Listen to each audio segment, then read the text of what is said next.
Fala rapaziada, hoje um videozinho diferente que eu já fiz uma vez aqui no canal, que é respondendo as perguntas que vocês mandaram no Instagram. Então caso você não me siga no Instagram ainda, o arroba tá aqui, me segue lá, você pode aparecer em vídeos aqui também. Como surgiu a ideia de fazer conteúdo cristão, de fazer vídeo? Cara, então essa vontade de criar vídeos existe desde criança, desde que eu vi o YouTube pela primeira vez, eu fiquei com muita vontade de fazer vídeo, virar um criador de conteúdo. E ao longo eu fui crescendo, eu fui conhecendo Jesus de verdade, me amadurecendo no meu relacionamento com Jesus. Eu senti que o que Deus estava me chamando era justamente aquele querer, que o querer e o realizar vem de Deus, que esse querer que Ele me deu quando criança iria se realizar agora na minha vida com um propósito voltado para Ele, entendeu? Então, tipo, não foi um querer assim, poxa, eu quero porque eu quero ficar famoso ou algo assim. Foi realmente o Espírito Santo me encorajando a fazer para glorificar o nome do Pai. Como lutar com o pensamento de que não há mais perdão para mim? Cara, quando a gente entra nessa de pensar que não tem mais perdão pra gente, a gente tá caindo numa mentira. Porque, cara, a Bíblia, do começo ao fim, vai trazer a redenção da gente, sabe? Tipo, pelo meio de Cristo. E, cara, Jesus veio e morreu pelos nossos pecados, por nossas iniquidades, e levou tudo isso sobre si, para que possamos ser livres. Foi pra liberdade que Cristo nos libertou. Livres do pecado, livres do jugo do pecado, livres do peso da culpa. Só existe um pecado imperdoável, que é a blasfêmia contra o Espírito Santo. Muitas pessoas têm uma discussão sobre isso, mas acho que é algo mais simples. A blasfêmia contra o Espírito Santo é você negar o Espírito Santo até o fim, e você acabar morrendo sem aceitar o Espírito Santo, e aí você não tem perdão pra conseguir ir pro céu, você vai ser condenado, mas aí por escolha própria. Mas enfim, deixa eu explicar primeiro o que é Satanás. Satanás não é uma pessoa e sim um título que significa o acusador, o opositor, o acusador e o opositor. E ele vai opor a verdade de Deus, é isso que ele faz. E o Satanás, ele é o que vai contra a vontade de Deus. Por isso que Jesus chamou Pedro de Satanás, porque ele estava indo contra a vontade de Deus, quando ele não queria que Jesus fosse morto como sacrifício para nós. Então isso que você pode estar sofrendo, mano, seja uma influência do enganador, do opositor, do acusador, para te fazer pensar que você não tem mais perdão. Então, cara, isso que você tem que pensar é questão de repreender mesmo esse pensamento, mano, e falar: mente, cala a boca, mente, fica quieta, e se submeter aos pensamentos de Cristo sobre você, porque os pensamentos de Deus sobre você são de filho amado, não é de acusado, de que não merece nada e que, pô, Deus vai virar o rosto pra você e você não merece perdão. Então, mano, acredito que é algo mais que você tem que repreender e, sabe, se firmar na sua identidade em Cristo, de filho e de perdoado, porque somos, como a própria Bíblia diz, quando estamos em Cristo, somos herdeiros de Deus e co-herdeiros com Cristo. Então, somos herdeiros de Deus, co-herdeiros com Cristo, estamos em Cristo, somos filhos amados de Deus também. E Deus não limita o perdão, não limita a misericórdia, a compaixão para os seus filhos. Óbvio que a gente não vai ficar abusando da graça, não existe hipergraça. Mas a gente reconhecer que a graça existe nas nossas vidas, que a gente tem sim a oportunidade de se arrepender e de mudar. E talvez esse pensamento venha por conta da próxima pergunta. E a questão é: você perdoa pecado que a pessoa faz com consciência, sabendo que realmente é pecado, se a pessoa se arrepender? Jesus vai perdoar? Cara, a gente vai abrir a Bíblia aqui em Tiago 4,17, que vai te dizer o seguinte: portanto, aquele que sabe que deve fazer o bem e não o faz, nisso está pecando. Isso aqui é a NAA, na King James diz que aquele que sabe que deve fazer o bem e não o faz, esse sim peca. Então o pecado é exatamente isso, cara, é exatamente isso. Se Jesus nos livrou do pecado, sim, nós podemos nos arrepender disso, e Jesus vai nos perdoar, porque isso é pecado. Quando você sabe o que não deve fazer e faz, isso sim é pecado. Quando você faz algo de errado sem saber que é errado, você meio que se categoriza como inocente. Não tem como você ser culpado de algo que você não sabia. E Deus é justo, Deus vê isso. Só que você sabendo que é pecado, aí sim você comete pecado. Você sabendo que você tá errado mesmo assim faz, aí sim você comete pecado. E foi disso que Jesus nos libertou, foi disso que Jesus morreu, sabe? E ressuscitou, ele venceu a morte. E a morte que é o salário do pecado é a morte. Então se Jesus sem pecado morreu e venceu a morte, se estamos nele, nós estamos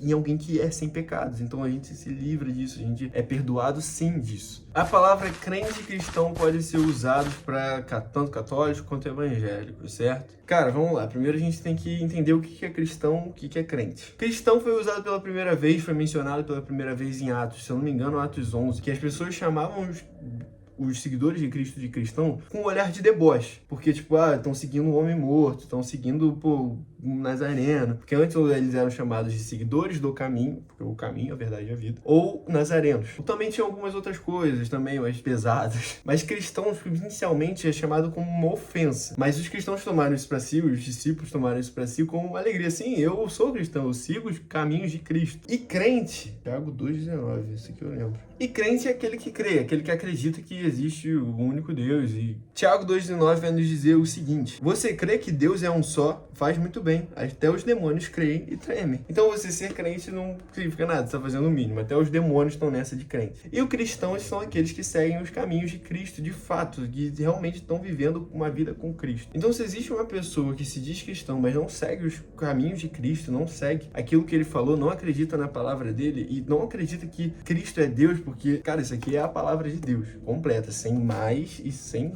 menos que isso aqui. 66 livros que são a palavra de Deus, testificados pelo próprio Espírito Santo. Você tem o Espírito Santo, você tá entendendo o que eu tô dizendo. Então, Cristo sendo Deus, se rebaixando ao homem para nos salvar, mas sendo Deus mesmo assim, mesmo deixando o cargo de Deus só para se fazer semelhante a nós, ele continuou sendo Deus e hoje ele está lá à destra do Pai. A gente tem que crer na palavra dele aqui completa, sem tirar uma vírgula. E quando a gente crê e faz e vive essa palavra completa, a gente é de fato um cristão de verdade. Óbvio, existem erros, existem aprendizados e a vida é assim. Só que ignorar algumas coisas, ignorar alguns versículos que estão aqui para viver da forma que você acha que deve viver, aí você não pode ser mais categorizado um cristão nesse sentido de que segue os passos de Cristo à risca. Você pode ser um crente, que até os demônios são. Segundo a própria Bíblia, tá? Segundo a própria palavra de Deus. Explica sobre o poder de declarar as coisas. Mano, eu não vou explicar muito bem aqui, porque esse é o vídeo da semana que vem, que haja luz. Porque se a gente reparar no poder de declarar, Deus é muito poderoso, que ele poderia pensar e criar o mundo, criar tudo, trazer a ordem. Mas não, ele falou. Então, por que o poder de falar de Deus e pra nós que somos criados à imagem e semelhança de Deus, não falar, declarar não teria efeito nenhum, não ia surtir nada. Entendeu? Então, tipo, se o próprio Deus abriu a boca para criar o mundo, então as palavras realmente carregam um poder. As palavras realmente carregam uma luz, um poder revelador da natureza de Deus. Então, declarar tem sim poder, mas isso é papo para explicar melhor no vídeo da semana que vem. Se eu sinto da parte de Deus o chamado para viver integralmente pro evangelho, cara, não tem muita explicação, sim, é isso aí, sim. Muita gente me perguntou sobre minha adolescência, como foi minha adolescência, dar conselhos e tal. Cara, minha adolescência foi bem distante de Cristo, eu tava na igreja, mas não tava fazendo parte do corpo, não tava conectado com Cristo. Então, cara, o conselho que eu dou é busque experiência com o Espírito Santo. Não tem outra, cara, não tem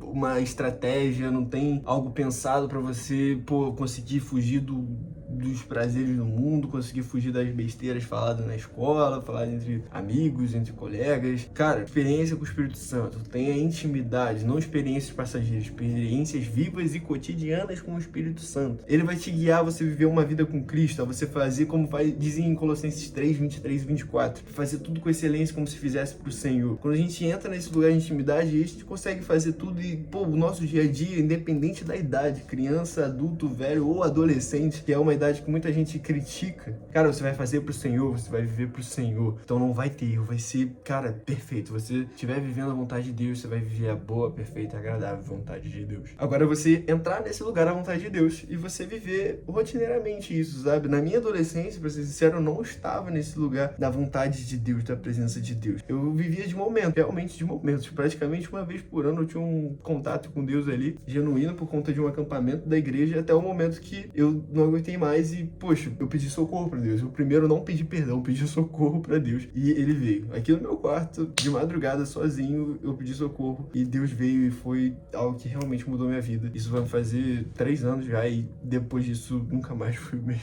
Mas então o conselho que eu dou pra adolescência, cara, é isso. Você mergulhar na palavra, mergulhar no relacionamento com o Espírito Santo. Porque isso daqui não é Deus, mas Deus está aqui. Então se isso aqui não é Deus, mas Deus está aqui, você pode conhecer Deus aqui e para ter um relacionamento direto com ele, cara, falando e ouvindo, falando e ouvindo. E tendo, claro, como base onde Deus está e onde Deus já falou com a gente uma palavra eterna. E é isso, espero que tenham curtido, espero que eu tenha respondido com clareza tudo que foi proposto aqui para perguntar. E, cara, para finalizar, infelizmente não, eu não jogo Roblox.